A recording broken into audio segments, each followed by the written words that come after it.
अक्सर आपने गायों को तबेले या सामान्य घर में पलते हुए देखा होगा, लेकिन क्या आपने कभी किसी गाय को 1 करोड़ के बंगले में रहते हुए देखा है?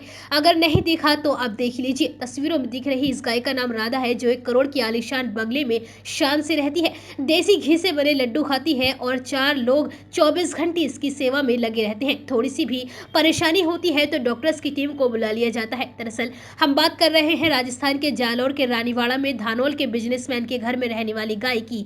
बिजनेसमैन नरेंद्र पुरोहित का मुंबई में बीएमसी में कॉन्ट्रैक्टर और इलेक्ट्रिक टू व्हीकल्स की मैन्युफैक्चरिंग का बिजनेस है। उन्होंने बताया कि बचपन से ही मेरा गाय के प्रति गहरा लगाव है। अक्सर पदम थेड़ा गौशाला में मैं जाया करता था। साल 2015 में सोचा कि क्यों ना एक गाय को घर लाया जाए। बस फिर क्या था, गौशाला में गाय देखी और उसे लाने की तैयारी की। गांव से बारात लेकर वह गौशाला पहुंचे। बैंड बाजे के साथ गाय को घर लेकर पहुंचे। घर पहुंचने पर दत्त शरण आनंद महाराज का आशीर्वाद लिया। घर लाने पर इसका नाम राधा रखा गया। जब घर लाई, राधा की उम्र सिर्फ 2 साल थी। पुरोहित ने आगे बताया कि गाय के घर में आते ही बिजनेस में बढ़ोतरी हुई, सब कुछ अच्छा होने लगा, जिसके बाद से राधा के वह भक्त हो गए और वह उनके परिवार की सदस्य बन गई। पत्नी विमला पुरोहित, बेटियां सपना, निकिता और 2 बेटे परेश और अभिजीत राजा की रोजाना आरती करते हैं और उसको देखे बिना खाना तक नहीं खाते हैं। गाय के लिए उन्होंने बंगले में सीसीटीवी कैमरे भी लगवा रखे हैं, जिनमें वह राधा को दिन में कई बार देखते हैं।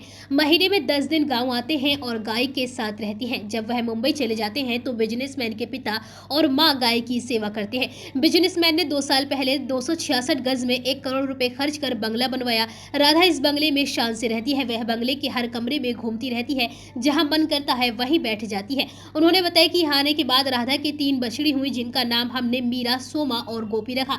ये सभी नाम से दौड़े चले आते हैं। राधा रोजाना 10 लीटर दूध देती है, जिनमें से सिर्फ 2.5 लीटर दूध हम निकालते हैं, बाकी का दूध बछड़ियों के लिए छोड़ देते हैं।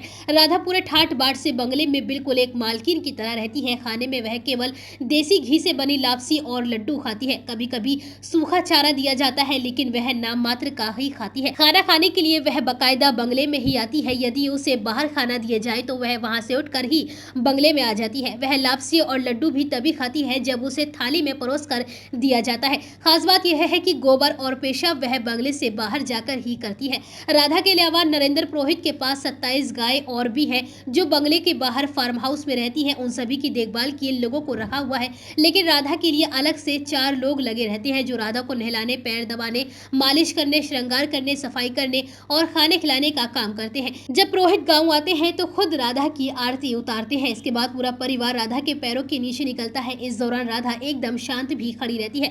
लंपी के पूरे दौर में राधा भी इस रोग की चपेट में आ गई थी। जैसे ही पुरोहित को पता चला तो वो परिवार सहित धानौल आ गए और डॉक्टर्स की टीम लगाकर उसका इलाज शुरू करवाया। इसके बावजूद कोई उसे फायदा नहीं हुआ। वह बताते हैं कि राधा की हालत देखकर हम लोगों ने द्वारकाधीश से प्रार्थना की, यदि राधा ठीक नहीं हुई तो उनका परिवार 27 गायों को भी त्याग कर देगा। नरेंद्र का कहना है कि उनकी प्रार्थना सुनी और रिकवरी में अचानक तेजी आने लगी। अभी राधा का वजन पहले से काफी कम हो गया है, लेकिन राधा पहले से काफी ज्यादा ठीक भी हो चुकी है। आपको बता दें कि गायों के प्रति इस परिवार का इतना प्रेम है कि गौशाला में यह लोग हर साल लाखों रुपए दान करते हैं। जो राधा मैया सुबह शाम मेरे घर पे आने के बाद ही प्रसाद ग्रहण करती है, सुबह और शाम। और हम लोग जब मुंबई रहते हैं तब भी हम लाइव दर्शन करने के बाद ही हम प्रसाद ग्रहण करते हैं।